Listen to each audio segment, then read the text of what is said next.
భారత రాజ్యాంగం భారత రాజ్యాంగం మా గట్టుపల్లి గ్రామంలో ఉన్నటువంటి ప్రభుత్వ అనాధీన భూములు అప్పటి జిల్లా కలెక్టర్ ఆదేశాల మేరకు కె రామ్గోపాల్ గారు ఆదేశాల మేరకు మాకు ప్రతి ఒక్కళ్ళకి ఒక ఎకరా 50 సెంట్లు చొప్పున 145 కుటుంబాలకి పట్టాలు 1B మాన్యువల్ అయ్యి మంజూరు చేసినారు. మంజూరు చేసి సర్వే చేసి మాకు భూములు ఇచ్చే సమయంలో వెంటనే అక్కడ ఉన్నటువంటి ఆక్రమణదారులు అయినటువంటి పెత్తందారులు హైకోర్టుకు పోయి స్టే తెచ్చి స్టేటస్ కో తెచ్చి అప్పటి నుంచి ఆ భూములను ఆపేస్తున్నారు. సరే మేము ఆ భూములు కావాలని చెప్పి మాలో మేమందరం కలిసి అధికారుల చుట్టూ తిరుగుతా ఉన్నా కాలయాపన జరుగుతూనే ఉంది. కౌంటర్లు ఫైల్ చేసామన్నారు, స్టేటస్ వెకెట్ అయింది అంటున్నారు. కానీ వాళ్ళ భూముల్లో నుంచి మాత్రం ఈ రోజుకి పంపించలేదు. పంపించకపోయినా మేము అదేమని అడుగుతా ఉంటే చేస్తూ ఉన్నాం ప్రాసెస్ అని చెప్తా ఉన్నారు.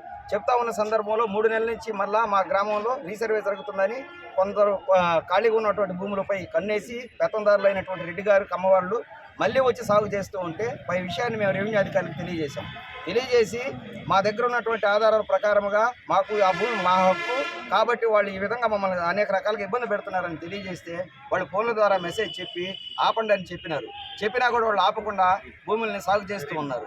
ఆ సాగు చేస్తున్న సమయంలో మరలా మేము తిరిగి రెవెన్యూ వాళ్ళకి తెలియజేస్తే రెవెన్యూ వాళ్ళు మేము అందరం పోయి ఆపిన తర్వాత అప్పటి నుంచి ఆ భూముల్లోకి వాళ్ళని పోనీయకుండా అప్పటి ఎంఆర్ఓ గారు మేడము ఇప్పుడు ప్రజెంట్ ఏవోగా ఉంది ఇక్కడ ఆ మేడం వాళ్ళని పిలిపించి వాళ్ళకి ప్రభుత్వం ఇచ్చిన భూముల్లోకి మీరు ఎలా పోతారు, ఒకవేళ స్టేటస్ కో ఉంటే దాన్ని మాత్రమే ఉంచుకోండి, మిగతా వాటికి పోవద్దు దయచేసి మేము చెప్పిన దాకానని చెప్పింది.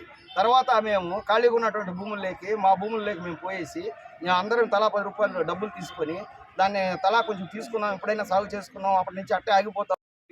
మేము సాగు చేస్తూ జంగిల్ తీసుకుంటూ ఉంటే అప్పుడు మళ్ళా ఎంఆర్ఓ గారు జంగిల్ ఆపించండి అని చెప్పేసి ఆపించారు. మేడం ఎందుకు ఆపిస్తున్నారు, ఏమిటి కారణం, మాకు ఎందుకు ఆపుతున్నారు మా భూములు కాకుండాను అని అడిగాం.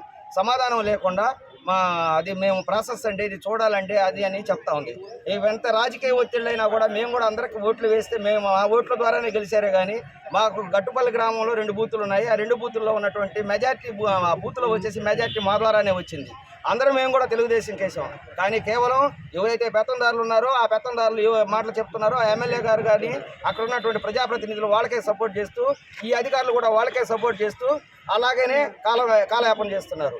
అది సరే అని చెప్పేసి మళ్ళీ మేము ఎంఆర్ఓ దగ్గరికి తహసీల్దార్ గారు మేడం గారిని తర్వాత ఆర్డీఓ గారిని అందరినీ మేము వచ్చి అడిగినా కూడా మీరు చేస్తాము దాన్ని ట్రేస్ చేయాలన్నారు. ట్రేస్ చేయాలన్న తర్వాత రీసర్వే డ్యూటీని అక్కడ మండల సర్వేని విలేజ్ సర్వేని రెవెన్యూ అధికారులని అందరిని పంపించి ట్రేస్ చేసి 1-2 సార్లు ట్రేస్ చేసి ఖాళీగానే ఉన్నాయి, ఈ ఖాళీగా ఉన్నటువంటి భూముల్ని మీరు ఖచ్చితంగా చేసుకోవచ్చు, ఇబ్బంది లేదు, మేడం గారు చెప్పారు తహసీల్దార్ గారు సచివాలయంలో అందరి సమక్షంలో, కాబట్టి మీరు చేసుకోండి అంటే మళ్ళీ మేము చేసుకుంటుంటే మళ్ళీ వెంటనే ఆపిచ్చేసి మళ్ళీ గ్రామ సభ అనే దాని ప్రకారంగా గ్రామ సభలు జరుపుతామంటారు.